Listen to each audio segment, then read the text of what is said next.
Juan's rainbow എന്നാണ് ഈ കേക്കിന്റെ പേര്. ജുവാൻ ലോബോ എന്ന ഫ്രഞ്ചുകാരി യുദ്ധത്തിന് പോയ ഭർത്താവായ ആൽബർട്ടിന് വേണ്ടി ഉണ്ടാക്കിയതാണ് ഈ റെസിപ്പി. സ്ട്രോബെറി കൊണ്ടാണ് ജുവാൻ ആദ്യ ദിവസം കേക്ക് ഉണ്ടാക്കിയത്.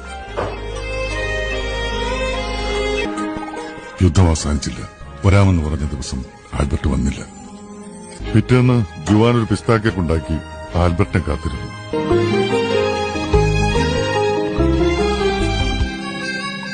പുള്ളിക്കാരൻ വന്നോ? വന്നില്ല. അവളത് സ്ട്രോബെറി കേക്കിനോട് ചേർത്ത് വെച്ചു. ജുവാൻ തന്റെ മുറ്റത്ത് ആദ്യമായി കായ്ച്ച ഓറഞ്ച് മരത്തിൽ നിന്നും പഴുത്ത ഓറഞ്ചുകൾ നോക്കി പറിച്ചെടുത്ത് കേക്കുണ്ടാക്കി കാത്തിരുന്നു. യുദ്ധം അവസാനിച്ചു. 3 ദിവസത്തെ കാത്തിരിപ്പിനൊടുവിൽ അവൾക്ക് ഏറ്റവും ഇഷ്ടപ്പെട്ട ചോക്ലേറ്റുകളുമായി ആൽബർട്ട് വന്നു. അവൾ അത് അവനുവേണ്ടി കരുതി വെച്ച കേക്കിലേക്ക് ഒരുക്കി ചേർത്തു.